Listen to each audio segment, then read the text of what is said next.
So I don't know if you heard it, but this is one of the more peculiar passages in our Gospels.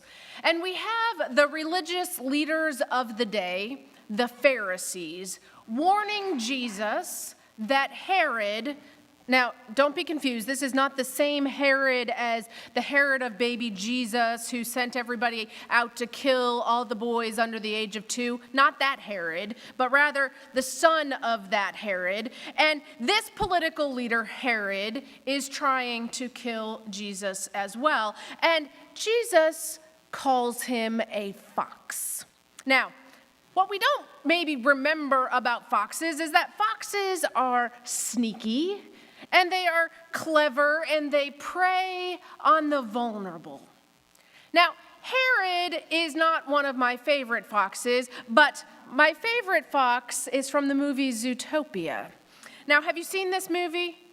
Take a look and meet Nick the fox. 39, 40. There you go. Way to work that diaper, big guy. Hey, no kiss, bye-bye for daddy? You kiss me tomorrow, I'll bite your face off.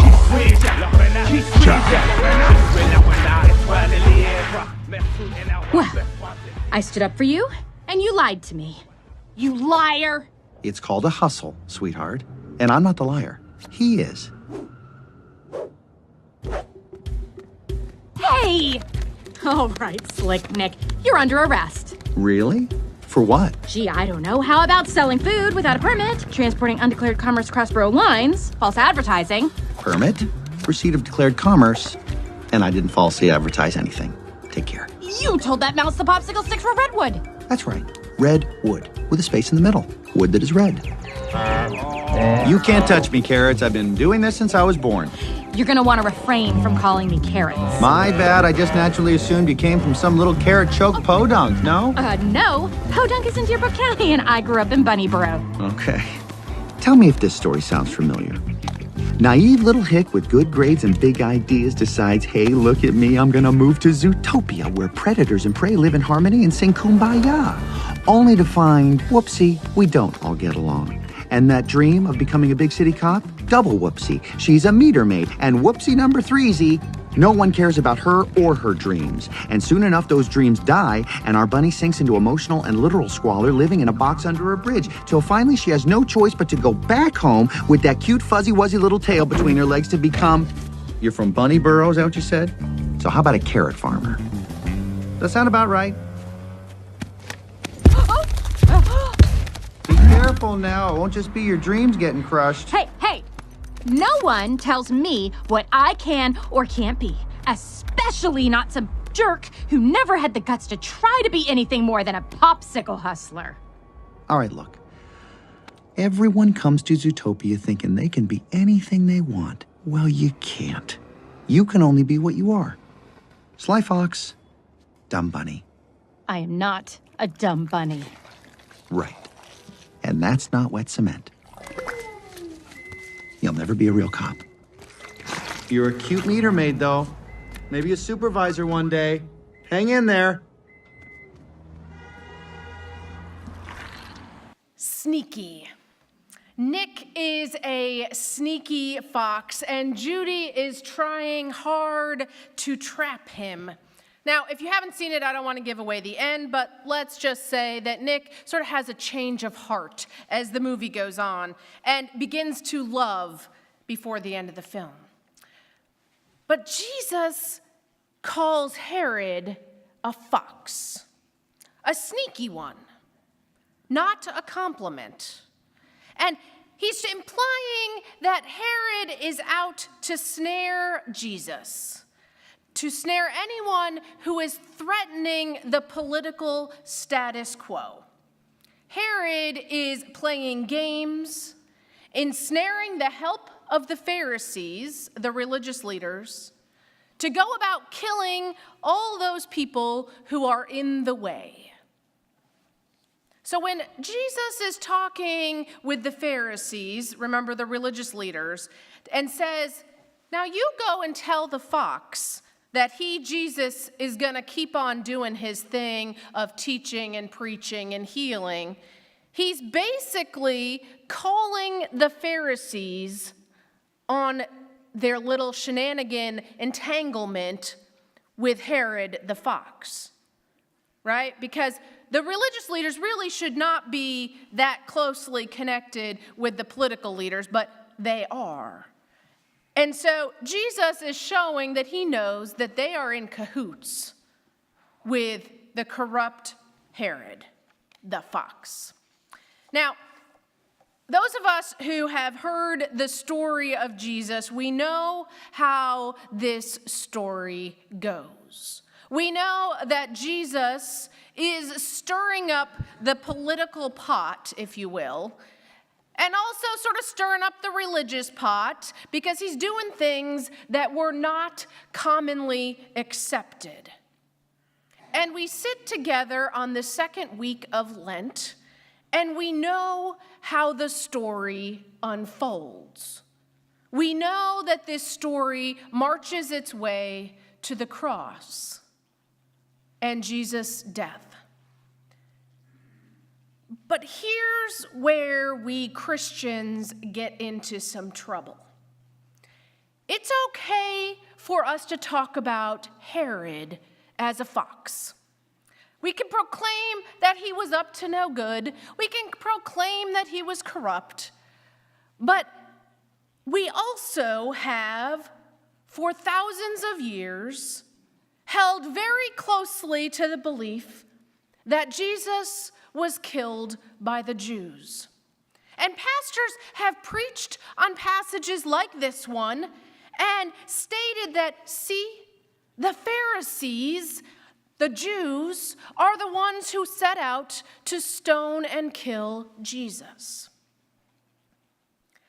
This misrepresentation of the story has led to sort of the ugly underbelly of Christianity that has led to anti-Semitism, that has led to the hatred of anyone who is not Christian.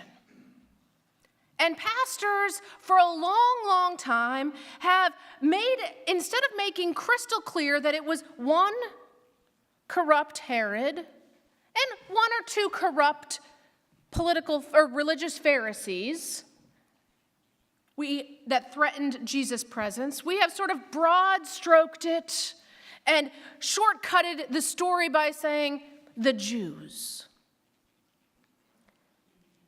This has gotten us into trouble. This has gotten us into thousands of years of the belief that white Christians, because it was all started in Europe, were the best. And for a long, long time, it was only white because that was when the white explorers set out to colonize and had everyone around the world, in Africa and Asia and South and Latin America and the Pacific Islands, to believe that Christianity was the only way. This hatred has seeped into our DNA. And now we are probably, I'm a little uncomfortable, maybe you're a little uncomfortable, because we sit in our progressive church. We're super proud of our open and affirming stance, and we should be. And we think, but this is not us. And that's true. But it's the collective bigger us. The collective bigger us is the underbelly of Christianity that has led to the hatred of immigrants in our country today and for thousands of years. Anybody different? It's the bigger, collective, ugly underbelly that has led to the hatred of Jews and Muslims in our country and in our world.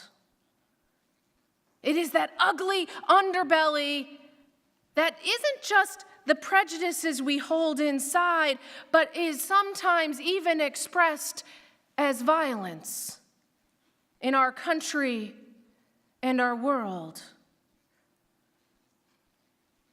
I am tired of coming to this pulpit weekend after weekend following a violent shooting, more often than not at the hands of a white supremacist,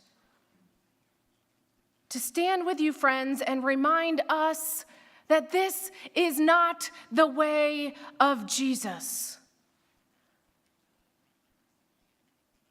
Jesus is the one who said, I'm trying to be the hen, to gather her brood under her wings and protect you, and you're not willing. He's the one trying to show God's protection and love, not the conniving lies of the fox. He's the one trying to teach us that we are chicks, to be held and protected and loved under the wings of God. But we also are the privileged ones to help bring in the vulnerable among us under our protection of privilege. He's the one who also was even saying, the corruption, all of you who are corrupt, come on in. God's love embrace is big enough for us all. We have work to do. Rabbit Judy set out to sort of entangle Nick, but she changed him. We have a job to dismantle white supremacy, to dismantle the concept of Christian elitism that is rampant in our world.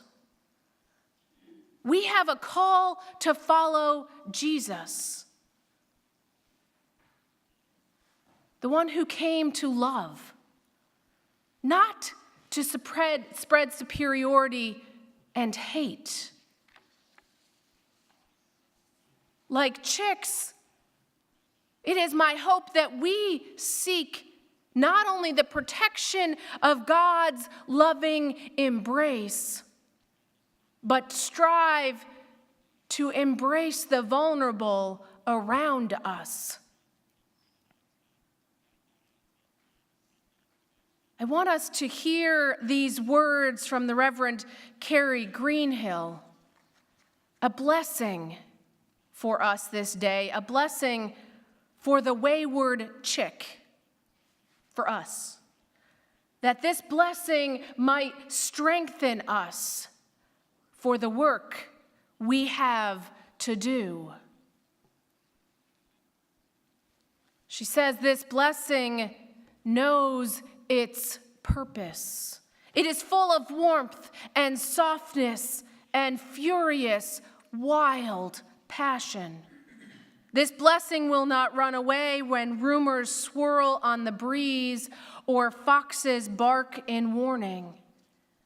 This blessing will not come to you, will not run circles around you, or correct, or scold, or punish. It will not back you in a corner, or coerce, or guilt, or smother you. This blessing does not judge you. This blessing watches, vigilant and loving,